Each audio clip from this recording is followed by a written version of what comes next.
आप देखो इधर क्वेश्चन बाद में, निवास स्थिति यानी हमने फर्स्ट क्लास में डिस्कस किया था, आपको याद हो तो, कि कौन सा आदमी कहाँ टैक्स पे करता है, ठीक है, कि किस आदमी की किस इनकम के ऊपर टैक्स लगता है, ये डिपेंड करता है उसकी पोजीशन के ऊपर, उसकी स्थिति के ऊपर, ठीक है। हम ये जब स्थिति की बात करेंगे तो किस किस के बारे में यहाँ पर डिस्कस करेंगे, हम एक तो डिस्कस करने वाला है इंडिविजुअल के बारे में। इंडिविजुअल मतलब कौन हो गया, एक व्यक्ति, चलता फिरता व्यक्ति हमारे जैसा। एक हम बात करेंगे HUF, हिंदू अनडिवाइडेड फैमिली के बारे में। एक हम बात करेंगे फर्म्स के बारे में, पार्टनरशिप फर्म जो होती है। एक हम बात करेंगे AOP, association of persons, BOI, body of individuals, और कंपनी, ठीक है। इनमें सबसे जो टफ पॉइंट पड़ता है ना वो इंडिविजुअल का पड़ता है, इसलिए उसको अच्छे से रीड करना अपने को, ठीक है। बाकी इनमें कहीं आपको दिक्कत नहीं आएगी। कौन व्यक्ति कहाँ टैक्स दे ये डिपेंड करेगा उसकी निवास स्थिति पर। आपने सुना सिटीजनशिप, नागरिकता मिली है किसी व्यक्ति को, तो क्या किसी का नागरिक होना टैक्स देने से रिलेशन रखता है क्या? नहीं रखता। इनकम टैक्स में किसी का नागरिक होना या ना होना कोई फर्क नहीं पड़ेगा। हम ये नहीं देखेंगे वो भारत का नागरिक है या नहीं है, हम ये देखेंगे कि वो क्या भारत में निवासी है या नहीं है, ठीक है। तो सिटीजनशिप, नागरिकता का और निवास स्थिति का कोई आपस में लेना देना नहीं है, ठीक है, दोनों अलग चीजें होती हैं। अब हम बात करें सबसे पहले इंडिविजुअल की, तो इंडिविजुअल की निवास स्थिति हो कैसे सकती है। अच्छा, मैं जैसे आपको बोलूं कि मैंने अमेरिका में कुछ इनकम कमाई, अब क्या मुझे इसके ऊपर इंडिया में टैक्स देना है, तो इंडिया वाले कहेंगे पहले बताओ आप रेजिडेंट हो या नॉन रेजिडेंट हो। रहने वाले नहीं, रेजिडेंट हो या नॉन रेजिडेंट, या आप यहाँ पर निवासी हो या अनिवासी हो। फिर मैंने कहा साहब मैं तो निवासी हूँ, रेजिडेंट हूँ। फिर उन्होंने फर्दर पूछा आपसे, पूछा कि अच्छा रेजिडेंट हो, कौन से रेजिडेंट हो, ऑर्डिनरी या नॉन ऑर्डिनरी। सोच पा रहे हो? तो एक्चुअल देखा जाए तो व्यक्ति की जो सिचुएशन होती है, यहाँ पर स्थिति जो होती है वो 3 भागों में बांटी गई है। आप ऑर्डिनरी रेजिडेंट हो सकते हो, आप नॉन ऑर्डिनरी रेजिडेंट हो सकते हो, आप नॉन रेजिडेंट हो सकते हो, ठीक है। यानी आप निवासी हो सकते हो, निवासी में भी कौन से, साधारण निवासी और असाधारण निवासी, फिर आप अनिवासी भी हो सकते हो। तो टोटल कहा जाए तो रेजिडेंशियल स्टेटस में अपन इंडिविजुअल की अगर बात करें तो हमने कहा आपकी सिचुएशन 2 हो सकती है। एक तो हो सकती है रेजिडेंट, मतलब आप कौन है, निवासी हैं। एक होता है नॉन रेजिडेंट, नॉन रेजिडेंट सुना आपने NRI, वो यही होते हैं, ठीक है, नॉन रेजिडेंट इंडियन। तो नॉन रेजिडेंट हो सकते हो, जिसे हिंदी में क्या कहेंगे, अनिवासी। अब इसमें भी कौन सी इनकम पर, यानी आपने कहाँ इनकम कमाई है उसके ऊपर आपको भारत में टैक्स देना है या बाहर टैक्स देना है, वो डिपेंड करेगा। इसमें और फर्दर अपन एनालाइज करेंगे, ठीक है। निवासी जो है वो भी 2 तरीके के हो सकते हैं। एक तो हो सकते हैं साधारण निवासी। कौन से निवासी? साधारण निवासी। पता, साधारण जो निवासी होता है वो चाहे कहीं पर भी पैसा कमा ले, उसे इंडिया के अंदर तो टैक्स देना ही पड़ेगा, कहीं पर भी पैसा कमा ले। कुछ छूट मिलती है असाधारण निवासियों को, कि अगर आपने यहाँ इनकम कमाई है तो इस पे, भारत में अगर प्योरली इनकम कमाई है तो आपको टैक्स देना है। भारत में नहीं कमाई है आपने तो इसके ऊपर हम कुछ छूट देते हैं, राहत देते हैं। अब वो राहत क्या होती है वो आगे देखेंगे अपन, ठीक है। तो साधारण निवासी हो गया तब तो आपको टोटल इनकम पे टैक्स देना है, चाहे कहीं पर भी आपने कमाया हो। असाधारण निवासी हो तो कुछ छूट मिलेगी, और उसी तरीके से अगर अनिवासी हो तो कुछ एक्स्ट्रा आपको छूट भी इसमें मिलती है, ठीक है। तो इन 3 स्थितियों में हमें क्या पता चला कि कोई भी व्यक्ति की निवास स्थिति कैसी हो सकती है। वो पहली चीज तो निवासी होगा या अनिवासी होगा। अगर वो निवासी है तो फिर हम फर्दर और देखेंगे कौन सा निवासी है, साधारण या असाधारण है। साधारण को अपन बोलते हैं ऑर्डिनरी, ऑर्डिनरी रेजिडेंट, और वो क्या हो जाएगा, non ordinary, non ordinary resident. अब इसकी कुछ शर्तें, इसका क्वेश्चन आता है कि किस स्थिति में किसी भी भारतीय को साधारण निवासी माना जाएगा, किस स्थिति में असाधारण निवासी माना जाएगा, किस स्थिति में अनिवासी माना जाएगा, ठीक है। इनके कुछ रूल्स होते हैं। क्या होते हैं? रूल्स। अब वो रूल्स पढ़ते हैं। पहले मैं बात कर रहा हूं कि आपको सबसे पहले पता लगाना है कि आप रेजिडेंट हो या नहीं हो।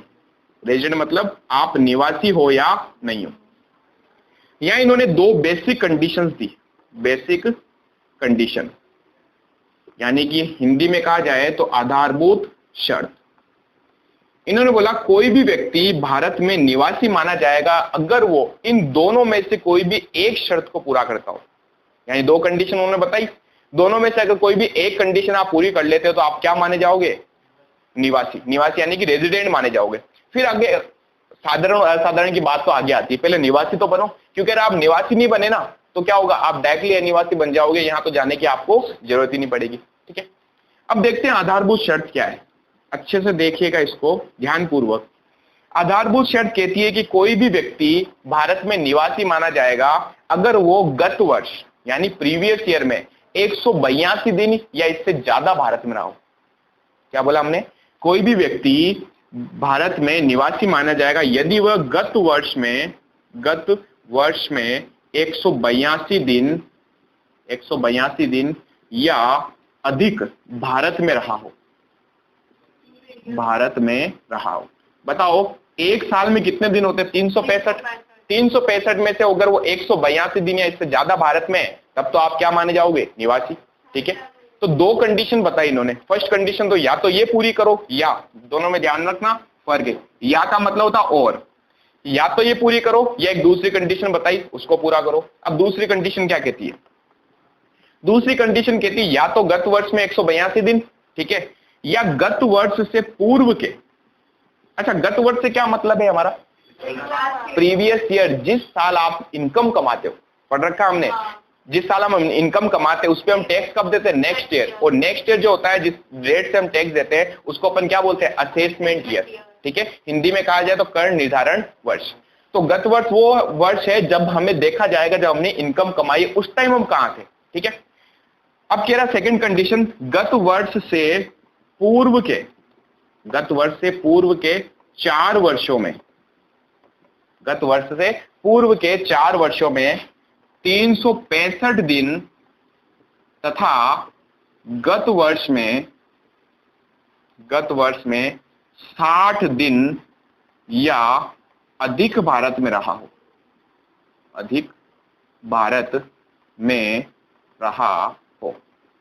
अब देखो सेकंड कंडीशन क्या कह रही है, कह रहा है या तो आप इस कंडीशन को पूरा करो या इसको पूरा करो। ये कंडीशन कहती है अगर आप पिछले साल 182 दिन या इससे ज्यादा भारत में हो तो आप निवासी मान लिए जाओगे। हमने कहा साहब 182 दिन तो नहीं है, उसने बोला चलो ठीक है एक और कंडीशन देते हैं, उसको फॉलो करो। हमने कहा गत वर्ष से पहले के, यानी जो पिछला साल था जिसमें आपने इनकम अर्न करी, उससे पहले के 4 वर्षों में आप टोटल मिला के 365 दिन भारत में रहोगे। ठीक है, हमने कहा ठीक है हो गया, लेकिन उसने साथ में और क्या बोला, उसने कहा तथा, एक शब्द आया है यहाँ पर, इन शब्दों का बहुत ज्यादा मायने रखना इनका। ठीक है, यहाँ क्या कह रहा है या, यानी कि और, या तो ये पूरा करो या ये पूरा करो। और यहाँ क्या लिख दिया कि गत वर्ष से पहले के 4 वर्षों में 365 दिन या इससे अधिक भारत में रहोगे, तथा यानी साथ में आपको एक कंडीशन और फॉलो करनी है कि पिछले साल गत वर्ष कम से कम 60 दिन भारत में रहोगे। अब मैं आपको कहता हूं मैं पिछले साल 50 दिन भारत में रहा और गत वर्ष से पहले के 4 वर्षों में मैं 370 दिन भारत में था, क्या मैं निवासी हूं? नहीं। उसने बोला 370, ये तो आपको देखना है, लेकिन इससे पहले कंडीशन पता ये भी पूरी होनी चाहिए। यानी कुल मिलाकर क्या किसी भी कंडीशन के अंदर मैं कम से कम 60 दिन तो भारत में रहूंगा ही रहूंगा, तो मेरी पॉसिबिलिटी है कि मैं निवासी बन सकता हूं। ठीक है, 60 दिन हो गए। उसके बाद हमें देखना है कि क्या आप पिछले गत वर्ष से पहले के 4 वर्षों में 365 दिन भारत में रहे या फिर नहीं रहे। यह आधारभूत शर्त है। इन दोनों में से कोई भी एक कंडीशन अगर आप पूरी कर लेते हो तो आप रेजिडेंट बन जाते हो, आप भारत के निवासी माने जाओगे। समझ गए? अब हमने कहा साहब निवासी तो चलो बन गए, अब इनके एग्जाम्पल भी लेंगे ना, एग्जाम्पल आपसे सोल्व करवाऊंगा मैं। निवासी बन गए, अब हमें कौन सा निवासी बनना? हमने कहा हमें साधारण निवासी बनना है। अच्छा, साधारण निवासी बनोगे तो बताओ बेनिफिट है कि नुकसान है? नुकसान है, क्योंकि सारी इनकम पे इंडिया में टैक्स देना पड़ जाएगा। इसलिए पता है जब हम जाते हैं वहां पर रिटर्न फाइल करते हैं तो इनकम टैक्स ऑफिसर आपसे बोलते हैं कि साबित करो कि आप भारत में निवासी नहीं थे। अगर हम बोलते हैं कि भाई हम साधारण नहीं है तो वो हमसे बोलते हैं साबित करो, तो उन्हें एविडेंस देने पड़ते हैं, उन्हें समझाना पड़ता है, सारी चीज क्लेरिफाई करनी पड़ती है, नहीं तो वो मान के चलते आप साधारण ही हो। ठीक है, क्योंकि उन्हें तो क्या करना है, टैक्स लेना है। नेक्स्ट, अब हमने ये तो देख लिया कि इन कंडीशन में से कोई भी एक कंडीशन पूरी करी तो अभी तक तो हम निवासी बने। अब अगर आपको साधारण निवासी बनना है तो उन्होंने बोला 2 कंडीशन और पूरी करनी पड़ती है, जिसको हम बोलते हैं एडिशनल कंडीशन। एक काम करो, आप यहां तक उतार लो, एडिशनल में थोड़ा ऊपर करवाता हूं फटाफट। यस, लिखो। तो हमारी बेसिक जो कंडीशंस थी वो तो सिंपल है। अब हम बात कर रहे हैं एडिशनल कंडीशंस की। एडिशनल कंडीशन कब लगेगी? अच्छा, बेसिक कंडीशन में से कोई भी एक कंडीशन अगर आपने पूरी कर ली तो आप रेजिडेंट तो बन गए। ठीक है, इंडिया के आप क्या बन गए, रेजिडेंट, निवासी बन गए। अब हमने कहा कि हमें ये देखना है कि आप ऑर्डिनरी रेजिडेंट बने या नहीं बने। कौन से, ऑर्डिनरी रेजिडेंट। इसके लिए हमें 2 कंडीशंस और पूरी करनी पड़ती है। ऑर्डिनरी मतलब साधारण निवासी। अगर अब आपको साधारण निवासी बनना है, साधारण निवासी, तो इन्होंने बोला 2 कंडीशन और पूरी करनी पड़ेगी। और ध्यान दीजिएगा, यहां ये नहीं बोला कि ये या ये, यहां बोला दोनों कंडीशन पूरी करनी पड़ेगी। समझ गए, यानी कि इन दोनों कंडीशंस को पूरा अगर आपने कर लिया तो आप भारत के अंदर क्या बन गए, साधारण निवासी। अब ये कंडीशंस क्या है, ये कंडीशन कहती है गत वर्ष से पूर्व के 10 वर्षों में। तो देखो, सिर्फ प्रीवियस ईयर वर्ड जो है ना, कहां यूज में लिया गया था, बेसिक कंडीशन के फर्स्ट पॉइंट में। ठीक है, याद करने की टेक्निक बता रहा हूं, बाकी हर जगह पिछले साल से पिछले सालों की बात की जा रही है, प्रीवियस ईयर की बात हम नहीं करेंगे। ये कह रहा है गत वर्ष से पूर्व के 10 वर्षों में कम से कम 2 वर्ष निवासी रहे हो। इसका मतलब क्या हो गया भाई, निवासी हमने देखा क्या कंडीशन थी निवासी की, कि पिछले 10 साल में से कोई भी 2 साल आप भारत में रेजिडेंट होने चाहिए। ठीक है, और रेजिडेंट होने के लिए हमने कंडीशंस आपके वहां पढ़ रखी है। तो किसी भी 10 साल में से अगर आप 2 साल क्या बन गए, रेजिडेंट बन गए, और तथा एंड साथ में दूसरी कंडीशन क्या है, दूसरी कंडीशन कह रही है गत वर्ष से पूर्व के 7 वर्षों में, कितने वर्षों में, 7 वर्षों में कम से कम 730 दिन भारत में रहा हो, 30 दिन भारत में रहा हो। यानी दोनों कंडीशन अगर आपने पूरी कर ली तो आप क्या माने जाओगे भारत के अंदर, ऑर्डिनरी रेजिडेंट, साधारण निवासी।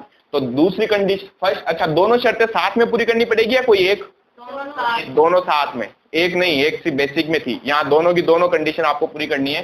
तो पिछले 10 वर्षों में से किसी भी 2 साल आप भारत में रेजिडेंट थे, निवासी थे। ठीक है, निवासी बनने के लिए क्या कंडीशन है हमें पता है, तथा साथ में हमें क्या करना है, गत वर्ष से पूर्व के 7 वर्षों में यानी 7 साल में कम से कम 730 दिन भारत में रहे हो।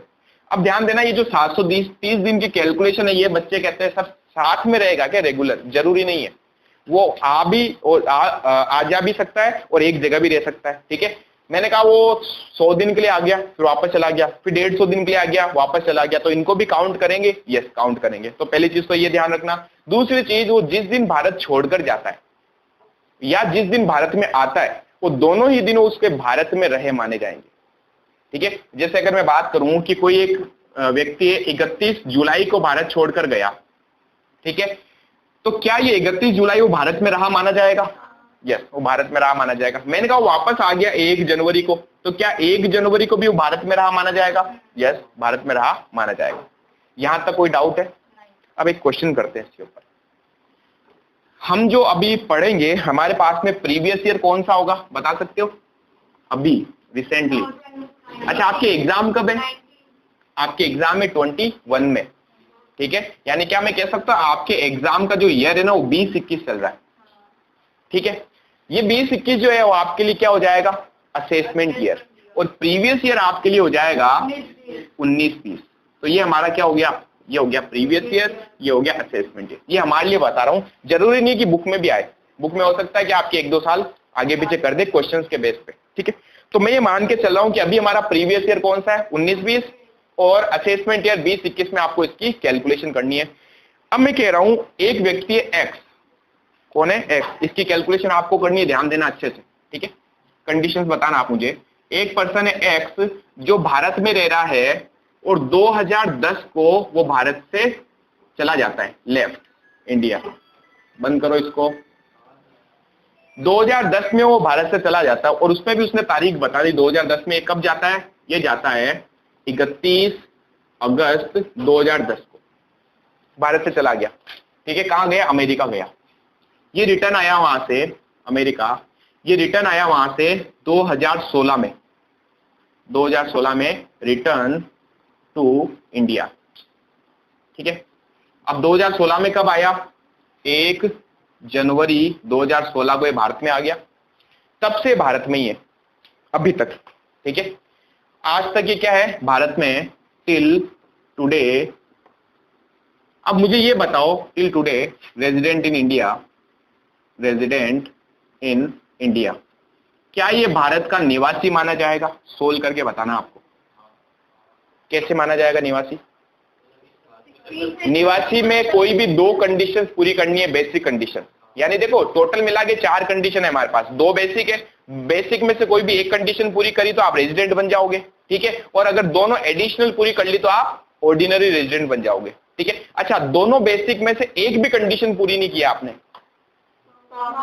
तो आप नॉन रेजिडेंट बन गए, समझ गए? यानी तो देखो ऑर्डिनरी और नॉन ऑर्डिनरी पे तो बाद में जाना, पहले ये तो देखो रेजिडेंट हो या नहीं हो। अगर रेजिडेंट नहीं हो तो नॉन रेजिडेंट हो गए।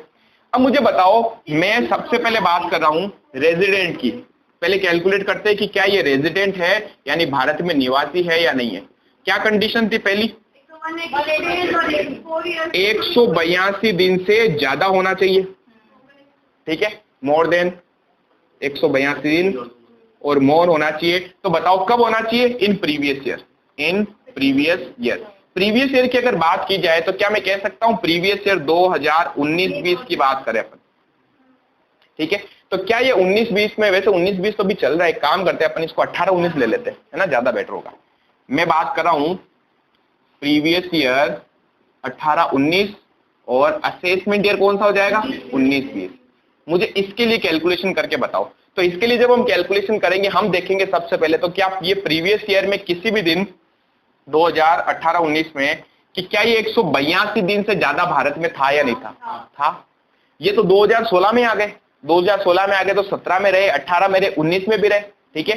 तो क्या प्रीवियस ईयर यानी कि 1 अप्रैल 2018 से 1 अप्रैल 2019 और 31 मार्च 2019 तक ये भारत में ही थे? यस। टोटल मिला के 365 दिन ये क्या थे? भारत में थे, ठीक है, लिव इन इंडिया। अब जब भारत में थे तो एक तो चीज क्लियर हो गई, 365 दिन 182 दिन से ज्यादा हो गए, ठीक है। तो इस कंडीशन में रेजिडेंट तो बन गया। अब हमें ये देखना है कि क्या ये ऑर्डिनरी रेजिडेंट है, ठीक है। तो हमने कहा रेजिडेंट तो बन गए। अब बात करते हैं ऑर्डिनरी रेजिडेंट की। ऑर्डिनरी के लिए क्या देखना पड़ेगा भाई?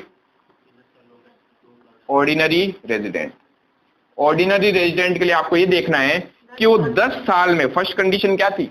10 साल में कम से कम 2 साल वो भारत में रेजिडेंट रहे, ठीक है। और 10 साल कौन से? गत वर्ष से पहले के 2 साल। यानी कि क्या मुझे 18-19 देखना है? देखना ही नहीं है, इससे पहले देखो क्या ये 2017-18 में रेजिडेंट था? क्योंकि 182 दिन उससे ज्यादा हो गया। मैंने कहा साहब ये फॉलो तो करना कंडीशन, ये 2017-18 में क्या था? रेजिडेंट था। क्यों? क्योंकि 182 दिन से ज्यादा रहा। क्या ये 16-17 में भी रेजिडेंट था क्या? सोच के जवाब देना। ये 1 जनवरी 2016 को आया, ठीक है। तो 16 से लेके 17 तक ये भारत में था। ये 16 कौन सी होगी बता? 1 अप्रैल 2016, 1 अप्रैल 2016 होगी ना, ये तो उससे ही पहले आ गया था। तो क्या कह सकता हूं 1 अप्रैल 2016 से लेके 31 मार्च 2017 तक भारत में था। तो उस टाइम भी क्या बन गया? रेजिडेंट बन गया। तो क्या ये दूसरी कंडीशन भी पूरी करता? हमने कहा यस, ये दोनों कंडीशन पूरी करता। साथ में हमें दूसरी कंडीशन और देखनी है। दूसरी कंडीशन कह रहा है कि प्रीवियस 7 ईयर्स में, ये कितने ईयर्स थे?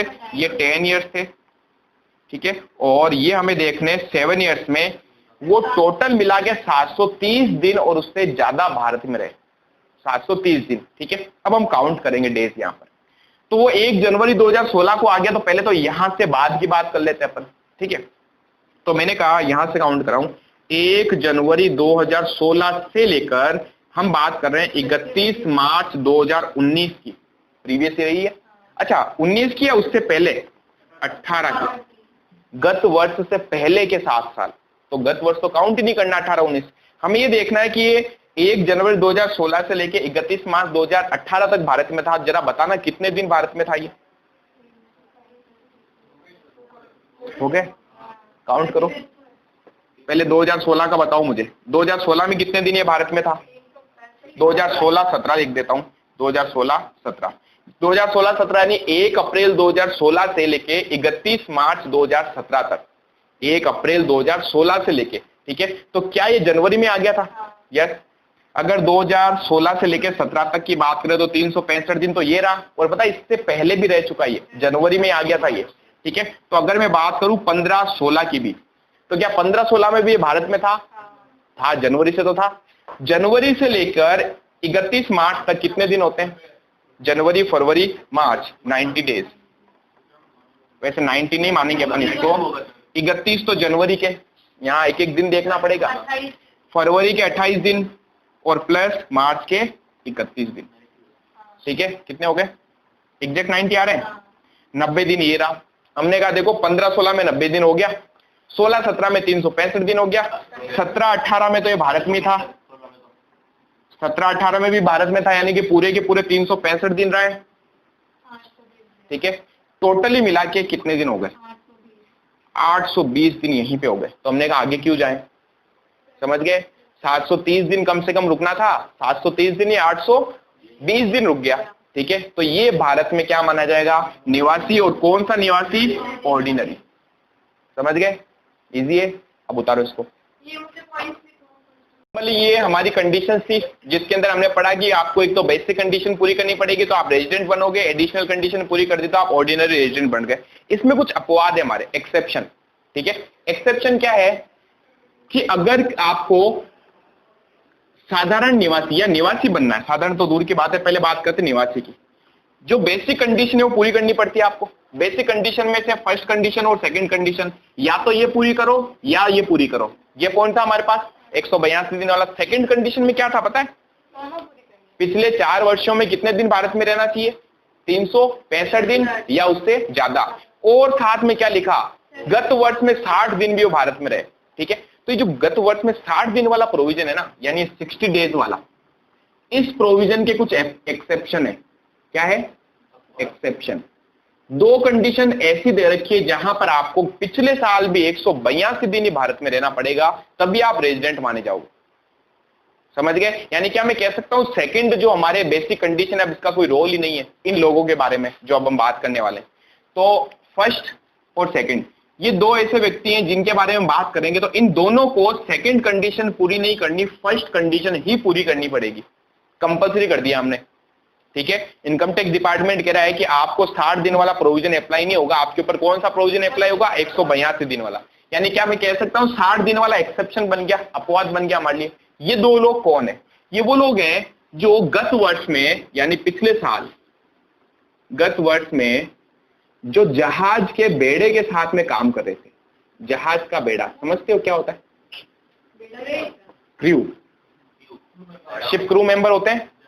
वो क्रू मेंबर अगर आपका है और वो पिछले साल भारत छोड़कर गया किसी दूसरी जगह जहाज के साथ में, या रोजगार के पर्पज से, ठीक है, नौकरी के पर्पज से, क्योंकि काम है उसका, जहाज में काम करना पड़ेगा उसको, वो भारत छोड़ के गया, तो क्या इसमें हम 60 दिन वाली कंडीशन देखेंगे? हमने कहा नहीं, आपको भी भारत में 182 दिन रहना पड़ेगा, तब तो आप रेजिडेंट माने जाओगे। अगर आप 182 दिन से कम भारत में रहे तब हम ऐसा मान लेंगे कि आप अनिवासी माने गए हो। ऐसा समझ में? यानी इसको फिक्स कर दिया हमने कि आपको फर्स्ट वाली कंडीशन ही फॉलो करनी पड़ेगी, सेकंड कंडीशन हम आपकी देखेंगे ही नहीं। क्लियर? तो कौन व्यक्ति हैं जो जहाज के बेड़े के रूप में काम कर रहे हैं या शिप के क्रू के रूप में काम कर रहे हैं और भारत छोड़कर क्यों गए? क्योंकि अपने काम के पर्पज से वो भारत छोड़ के गए। पहले लोग ये, तो इनको 182 दिन वाली कंडीशन ही पूरी करनी है, सेकंड कंडीशन पे आप नहीं जाएंगे।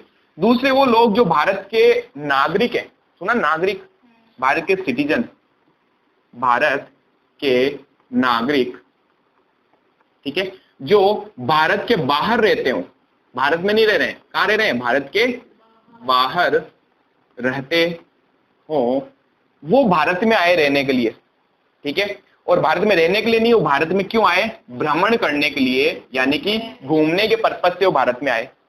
तो वो लोग जो है तो भारत के नागरिक, लेकिन रहते कहाँ हैं? भारत के बाहर रहते हैं, वो भारत में घूमने के लिए आ रहे हैं। तो ऐसे लोगों के लिए भी हम देखेंगे कि आपको कम से कम 182 दिन वाली ही कंडीशन फॉलो करनी है, आपके लिए 60 दिन वाली कोई कंडीशन हम नहीं रख रहे हैं।